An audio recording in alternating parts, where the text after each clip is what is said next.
Mga kaibigan, ngayong araw pag-uusapan natin ang 4 na prutas na maaaring sumira sa inyong memory at 4 na prutas naman na tunay na nakakaprotekta ng inyong utak laban sa demensya. At sasabihin ko sa inyo ito bilang doktor. May isang prutas na talagang kailangan ninyong iwasan. Kasi kapag kinakain ito regularly, lalo na pagkatapos ng certain age, pabilis ito ng pagkasira ng inyong cognitive function. Walang sakit na maririnig ninyo. Walang malinaw na warning signs. Hindi kayo makakaramdam ng masama ngayon. Nagsisimula lang sa maliliit na kalimutan, hirap sa pag-concentrate, mga pangalan na nakakalimutan. Habang marami ang nag-iisip na normal lang ito sa pagtanda, ang prutas na ito ay patuloy na sumisira sa inyong utak ng tahimik. Ang pinakamasakit pa dito, hindi ito rare o exotic na prutas. Nasa juice ito, nasa breakfast, at nasa healthy habits ng millions of people. Stay tuned kasi sa video na ito makikita ninyo ang 4 na prutas na sumisira sa memory at ang 4 na prutas na tumutulong protektahan ang utak at panatilihin ang clear mind, lalo na pagkatapos ng 50 years old. Para sa mga hindi pa ako nakakakilala, ako si Ay Mayumi Santos. Maraming taon na akong tumutulong sa mga kalalakihan at kababaihan na mas mature na sa isa sa pinakaimportanteng challenges ng buhay. Protektahan ang memory, ang mental clarity, at ang independence. At kung may isang bagay na natutunan ko sa clinical experience, ito yun. Ang tamang prutas ay pwedeng gumana parang gamot, pero ang maling prutas ay maaaring magpabilis ng deterioration ng utak. Ang dahilan, ang utak na tumatanda ay hindi na gumagana katulad ng 30 years old. Habang tumatagal ang buhay, nagbabago ang paraan ng pag-process ng katawan sa sugar. Ang inflammation ay mas madaling mag-activate at dahil dito, ang maliliit na pagkakamali na inuulit araw-araw ay nagiging malaking konsekwensya sa huli. Sa video na ito, ating susuriin ang 8 prutas. 4 na dapat ninyong isama sa daily routine ninyo ng main at 4 na dapat ninyong limitahan o iwasan, lalo na pagkatapos ng 2 years old. Bago tayo magpatuloy, I invite you to subscribe at i-activate ang bell. Ang channel na ito ay ginawa para sa mga taong tulad ninyo na gustong alagaan ang kanilang isip ngayon para hindi mawala ang bukas. At ngayon, sabihin ninyo sa comments, isulat ang 1 kung nag-connect sa inyo ang mensaheng ito. Kung hindi, isulat ang 0 at sabihin sa akin kung anong topic ang gusto ninyong pag-usapan sa next videos. Okay, simulan na natin ang 4 na prutas na tunay na nakakaprotekta sa inyong utak pagkatapos ng 6 na po. Una, blueberries, ang natural na shield ng neurons. Sasabihin ko sa inyo ng diretso kasi importante ito. Kapag pagkatapos ng 6 na P, napapansin ninyo na ang isip ninyo ay hindi na tumutugon katulad ng dati, hirap kayong pagsamahin ng mga ideya, nakakalimutan ninyo ang mga pangalan o pumapasok kayo sa kwarto at nakakalimutan ninyo kung bakit kayo pumunta doon. Karamihan sa oras, hindi ito dahil sa lack of effort o attention. Totoo lang, pure biology ito. At ito ang key na halos walang nag-explain. Sa edad na ito, ang pinakamalalaking enemy ng utak ay hindi ang pagdaan ng panahon mismo, kundi ang isang bagay na mas tahimik, constant at nakakasama, ang oxidative stress.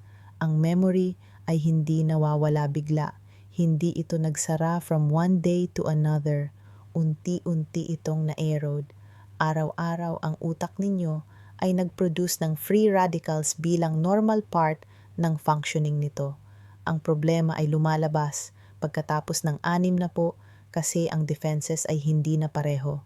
Bumababa ang antioxidant reserve, bumababa ang capacity ng repair. At dahil dito ang neurons ay mas exposed, ang result, mas maraming inflammation, masamang communication sa pagitan ng neurons at yung nakaka-frustrate na feeling na parang naka-fog ang isip na nadudulot ng doubt sa sarili. At exactly dito nagiging fundamental ang blueberries. At hindi ito FAD o marketing promise. Ang blueberries ay literal na biological package na designed para sa utak na tumatanda kasi ito ay especially rich sa anthocyanins. Ang substances na ito ay gumagana sa three key fronts. Una, pinoprotektahan nila ang neurons mula sa oxidative damage.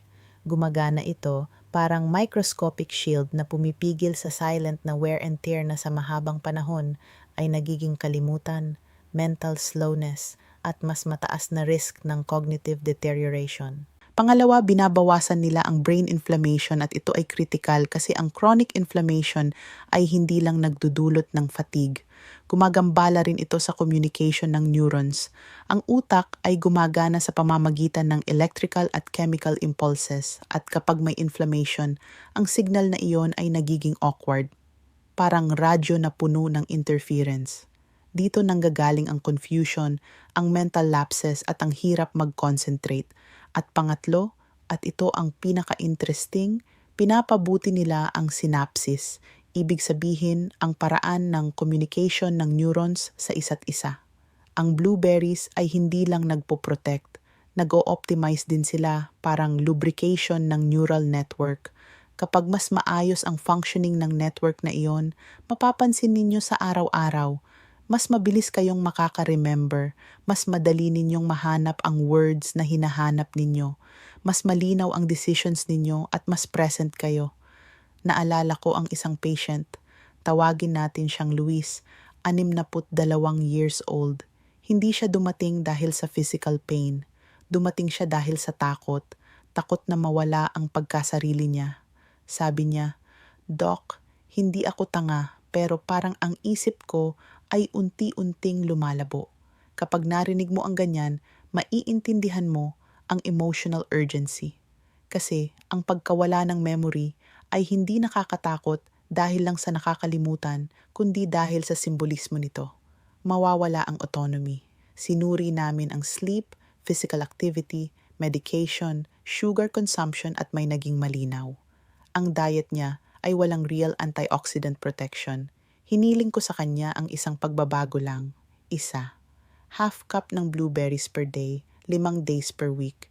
Walang miracle smoothies, walang unusual recipes. Consistency lang. 3 linggo later, bumalik siya na iba. Mas firm ang tingin, mas confident ang boses. At sinabi niya sa akin ang isang bagay na hindi ko malilimutan. "Doc, pakiramdam ko bumalik na yung hininga ng ulo ko." Hindi ito magic. Ito ay physiology. Ngayon, ang paraan ng pagkain ay importante at dito nagkakamali ang marami. Kasi ang blueberries ay pwedeng maging medicine o pwedeng maging simpleng dessert lang. Ang rule ay clear, half cup per day, mga 70 hanggang 80 grams, fresh or frozen, walang added sugar at preferably kasama ng protein o healthy fats gaya ng natural yogurt, kefir, kaunting fresh cheese o pagkatapos ng meal. Dahil dito, ang sugar ng prutas ay mas mabagal ang absorption at maiiwasan ang glucose spikes. Ang dapat iwasan ay ang commercial juices, ang light jams at ang smoothie na puno ng honey, banana at oatmeal. Kasi iyan ay hindi na brain protection, glucose bomb na iyan. Isipin ninyo ito, kung ang isang maliit na prutas ay pwedeng gumana bilang shield, magpababa ng inflammation at magpabuti ng brain communication, ang tanong ay hindi kung dapat ninyo itong kainin. Ang tunay na tanong ay gaano katagal na ninyong iniwan ang memory ninyo na walang proteksyon. At stay tuned kasi ang susunod ay mas powerful pa.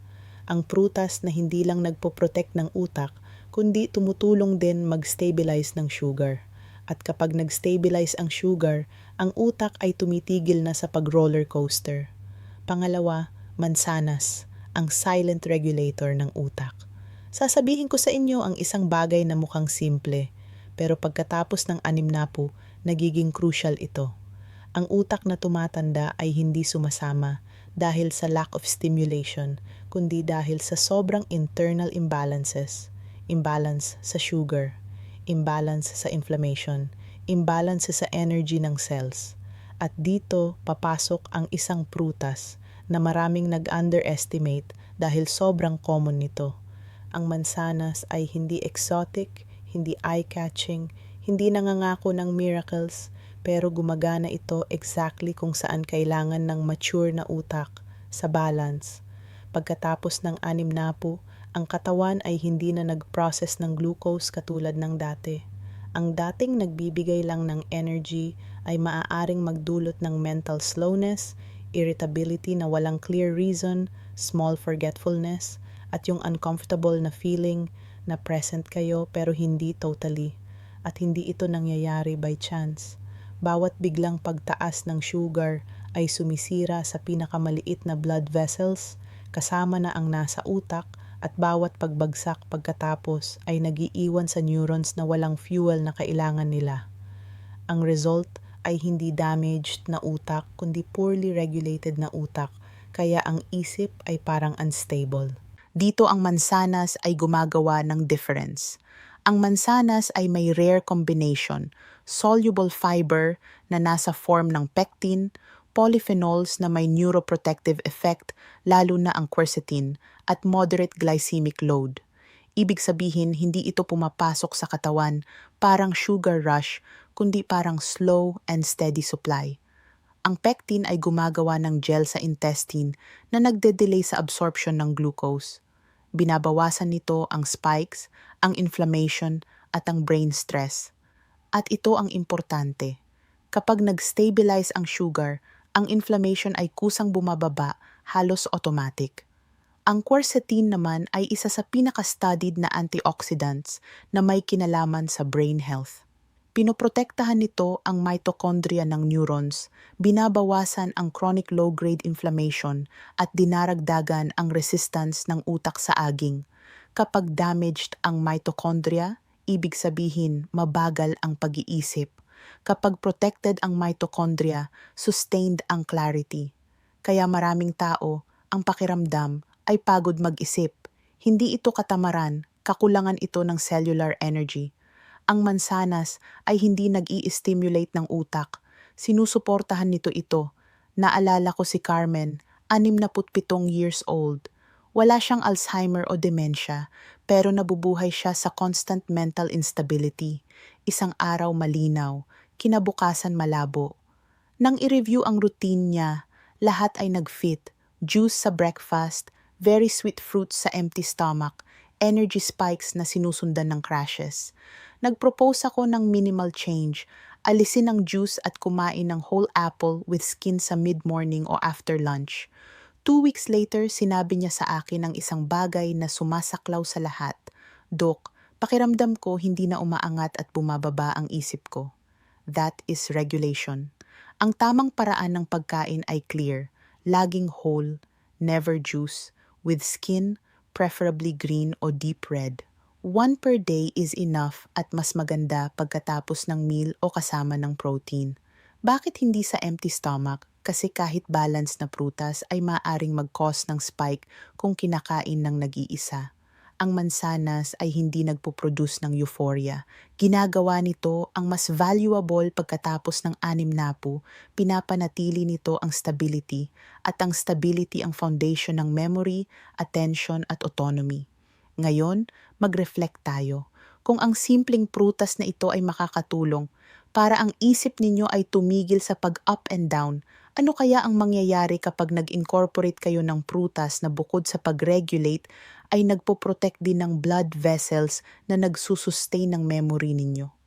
Diyan papasok ang susunod at ito ay mas powerful pa kaysa sa inaakala ninyo. Pangatlo, pomegranate, ang protektor ng long-term memory. May isang bagay na halos walang nakakaintindi tungkol sa memory loss pagkatapos ng 6 at ang error na ito ay totally binabago ang paraan ng prevention. Maraming beses ang problema ay hindi nagsisimula sa neurons.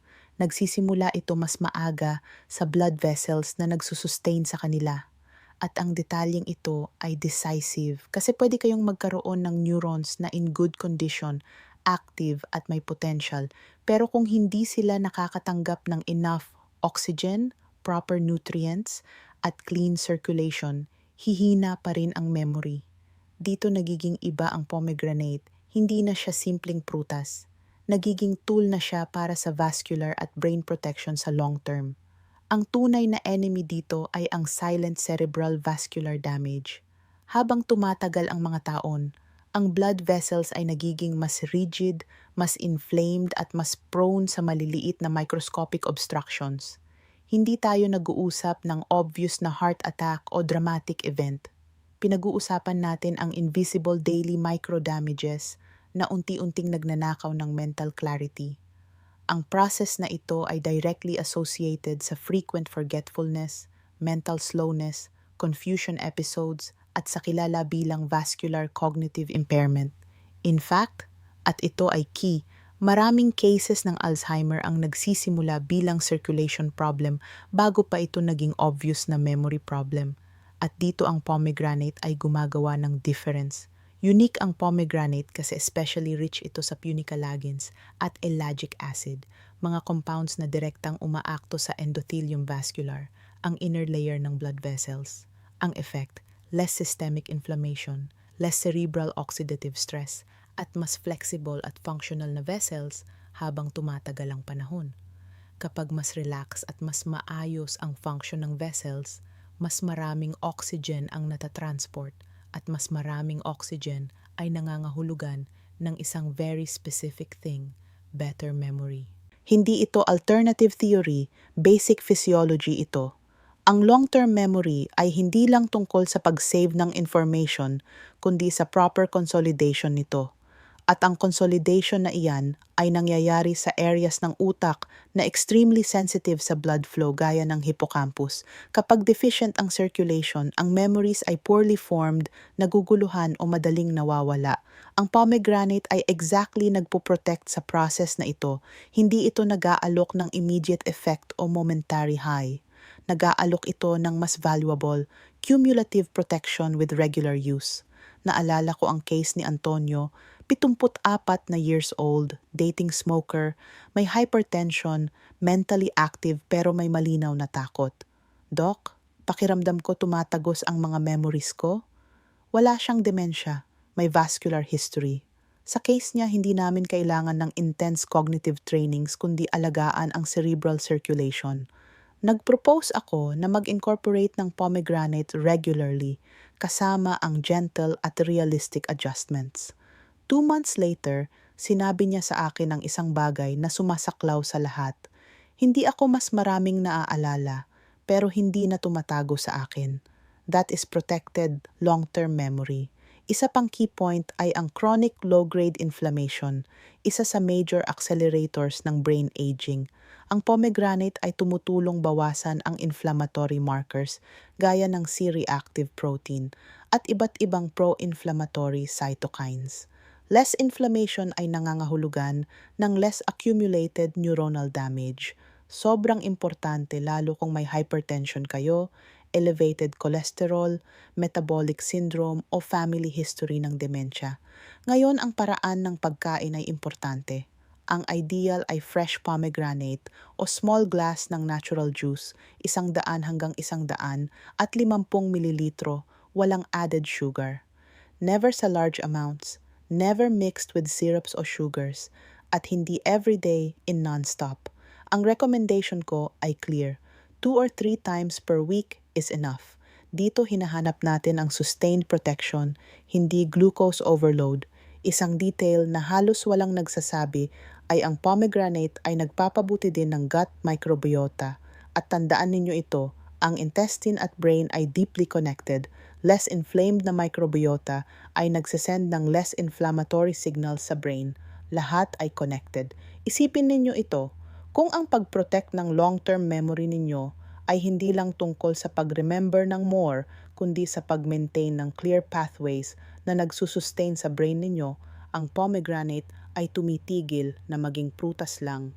Nagiging strategy na ito at ang susunod ay equally importante. Kasi walang silbi ang pag-protect sa araw kung gabi-gabi ay hindi pinapayagan ng utak ninyo ang sarili nitong mag-clean at mag-repair. Pang-apat, kiwi, ang regulator ng sleep at brain cleansing. May fundamental aspect na maraming tao ang hindi napapansin kapag pinag-uusapan ang memory pagkatapos ng 60. Walang silbi ang pagkain ng mabuti sa araw kung sa gabi ang utak ninyo ay hindi makagawa ng pinakaimportanteng trabaho nito, mag-clean at mag-repair. Ang cognitive deterioration ay hindi lang umuusad dahil sa ginagawa ninyo habang gising kayo. Umiigting din ito dahil sa lahat ng hindi nagagawa ng utak ninyo kapag hindi kayo makatulog ng maayos. At may uncomfortable pero necessary na truth dito. Ang lack of deep sleep ay maaaring gayahin ang symptoms ng demensya, confusion, mental slowness, frequent forgetfulness, difficulty concentrating, irritability. Hindi lagi ito Alzheimer. Maraming beses ito ay exhausted brain na hindi pa nakaranas ng opportunity na mag-restart. Pagkatapos ng 6 ang sleep ay natural na nagbabago. Less melatonin production, mas mahirap matulog, mas maraming nighttime awakenings at nagigising kayo na pagod kahit maraming oras sa bed. Ang fragmented sleep na iyan ay may direct impact sa memory at mental clarity. During deep sleep, nag-activate ang sistemang hindi gaanong kilala pero essential, ang glymphatic system. Ang mechanism na ito ay gumagana parang internal cleaning ng brain. Nag-e-eliminate ng metabolic waste, toxins at harmful proteins, kasama na ang beta-amyloid, isa sa pinaka-associated sa Alzheimer. Kapag hindi kayo makatulog ng maayos, ang system na ito ay poorly functioning. Ang toxins ay nag-accumulate at sa long run, lumalabas ang brain fog, forgetfulness, at accelerated brain aging. Dito ang kiwi ay nagiging silent pero very effective. Ang kiwi ay hindi nagsasedate, hindi pinipilit ang sleep, ginagawa nito itong mas intelligent. Tumutulong ito mag-restore ng natural mechanisms ng rest. Contains natural serotonin, neurotransmitter para sa mood na sa gabi ay nagiging melatonin.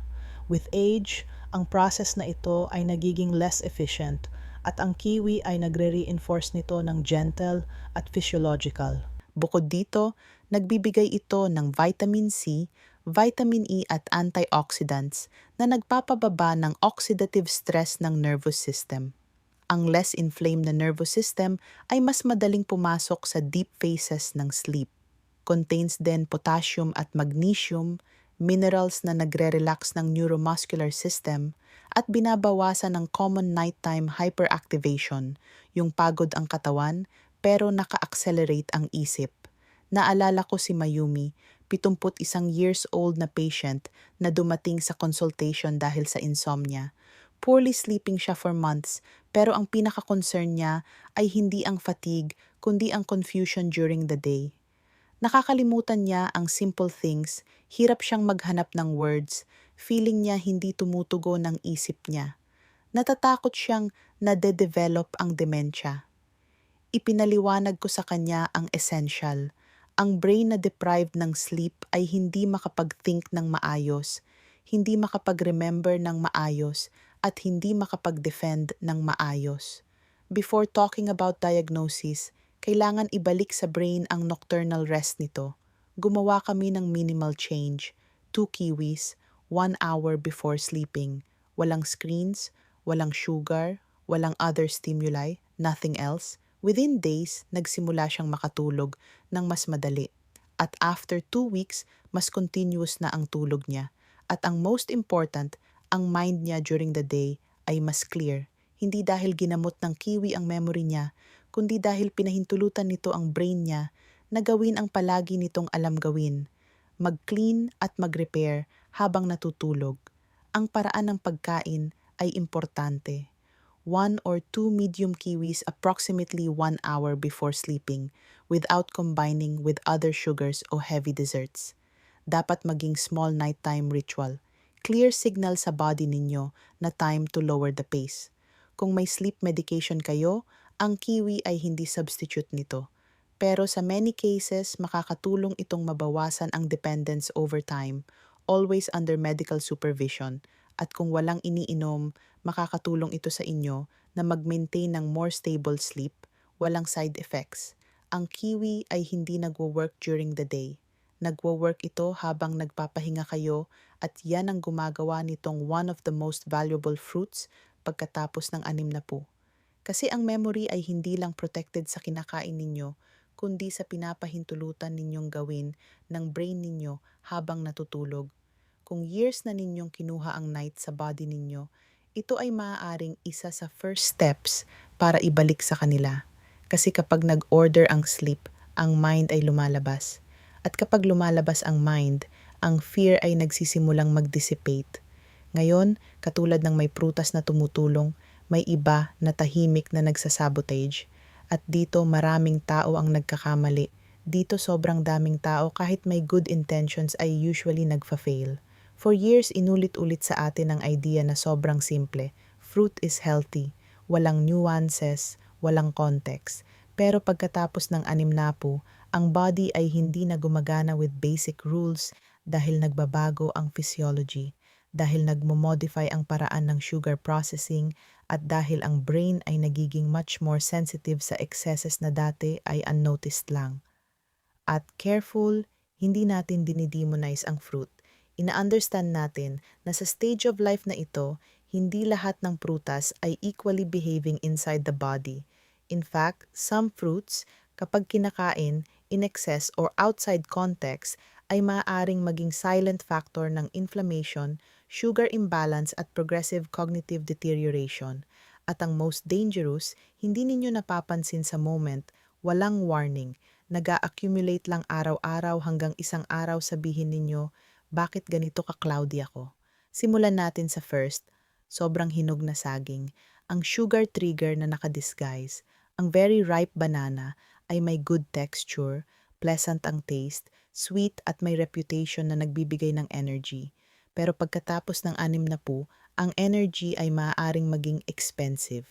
Kasi habang tumatanda ang saging, ang starches nito ay halos completely nagiging simple sugars.